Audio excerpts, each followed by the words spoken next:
12, 1 and 2 says this. Paul wrote, said, I beseech you therefore, brethren, by the mercies of God, that you present your bodies a living sacrifice, holy, acceptable unto God, which is your reasonable service.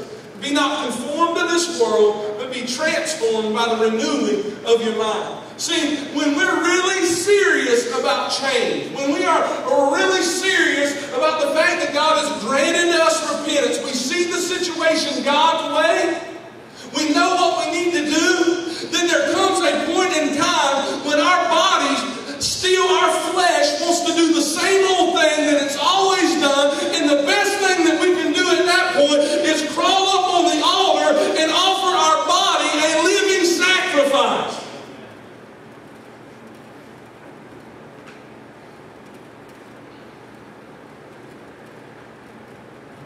The essence of Christianity is learning to sacrifice my will to God's will. To come to that place that, like Jesus prayed, hey God, it's not about what my will is, but I want your will to be done.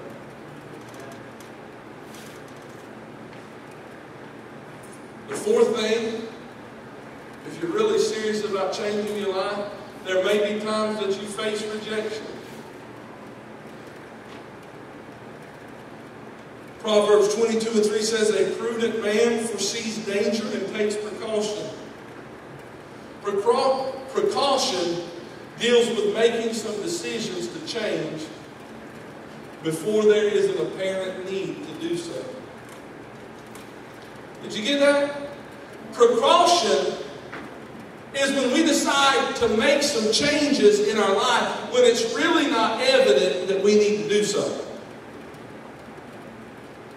See, we're looking up ahead, and God has shown us the danger of our situation, and so we decide to take precaution. Well, our friends and our families and our buddies, they haven't seen our situation God's way. All they see is where we're at today, so they say things like, well, you're not really that bad. Things aren't really that tough. You don't have to go to all those extremes.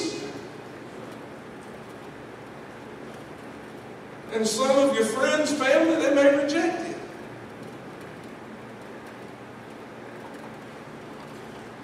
Some of our friends, they may not understand some of our decisions. There may be times as a family that our children, they don't like some of our rules. Or there may be times in our lives where our parents may not like the fact that the husband and the wife bond in the home, and they make decisions together, and they're not so worried about what mother-in-law and father-in-law think. Because they've seen it from God's perspective, and they want to do it His way.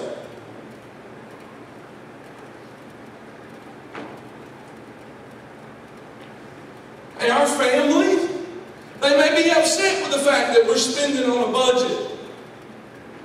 And we don't go out to eat as much, or we don't shop as much as we used to. There may be some rejection. But if you're really going to change, if you're really going to have a better life, then you have to be willing to look at what God has shown you, live your life that way, and face the rejection if it comes. Listen, every major decision that I have ever made in my life, I had to face the rejection about it.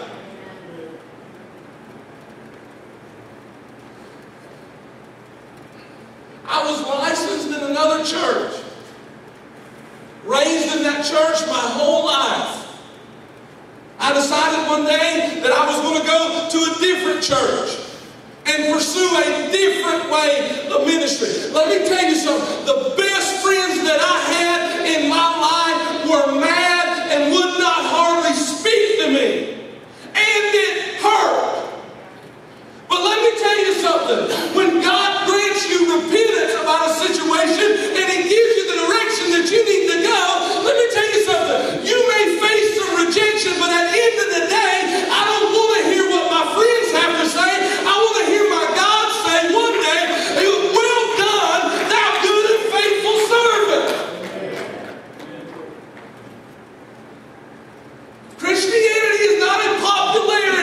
contest.